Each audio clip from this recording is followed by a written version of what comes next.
Hello friends, it's Jim O'Rear. Welcome back to Jim O'Rear's Wacky World, coming to you today from a really wonky angle because I'm on a ladder next to the creature. And a lot of people have seen these online. They are released from Rubie's costumes.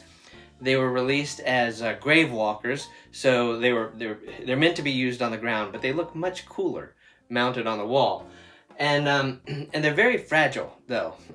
Most people that order these, when you can find them, get them broken when they arrive. They're in multiple pieces, or they fall apart as soon as they get them, because they are very, very fragile. This is just foam. He's just made out of foam. Super easy to scrape and nick and snap and all that.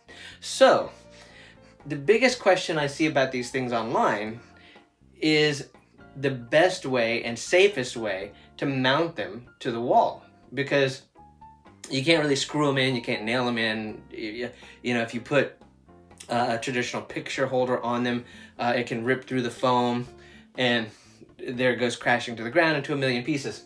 So I thought I would share with you the way that I mounted mine that works out really well and causes no damage to the creature at all. So take a look.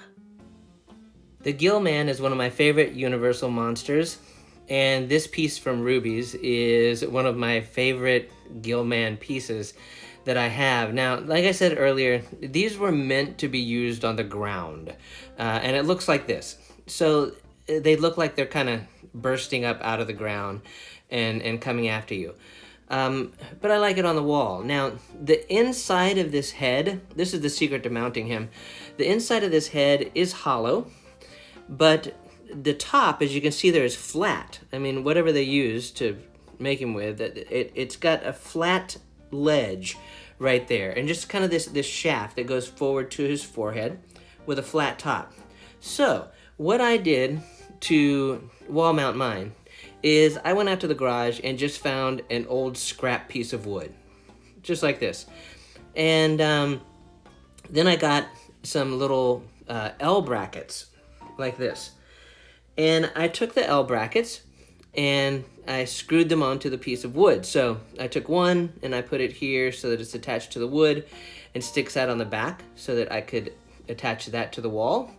And I also did the same thing on the other side, put an L bracket on there with a part where I could put it on the wall, and then mounted it like this.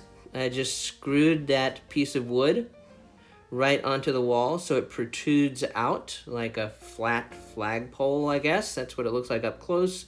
From down below, you can see where it just sort of protrudes out there. Gives enough room for the head and the ceiling. And looking at this again, you see where that flat portion is inside the head? Well, that flat part just rests right on top of that flat piece of wood. So basically you just take this head and slide it right on to that piece of wood, and he just rests there. He just hangs, no nails, no screws, no wires, no Velcro, which, you know, a wide range of stuff people have used to mount them in the past. Just a simple piece of wood that he's just resting on. And that's the way that I did it. So there you go. That's the way I mounted mine. I did add the seaweed and netting that I got at Walmart just to make it a little, you know, look a little cooler to me. But he just slides right up onto that board that sticks out, and so he's just hanging there. There's no damage. There's nothing stuck into the creature, nothing nailed into the creature, nothing that could possibly rip out. And it is supported by the thickest part of the foam that is cut there in the head naturally. So it's a really effective way to mount him, remove him, take him down, put him up, whatever you want to do, without a whole lot of effort, and also no damage to the foam. So I hope you have enjoyed watching this video. If you have, click that like button to let the powers that be know that you like the video, and while you are at it, click on follow or subscribe and you'll be notified when I upload new videos. So thanks again for watching. We'll see you next time.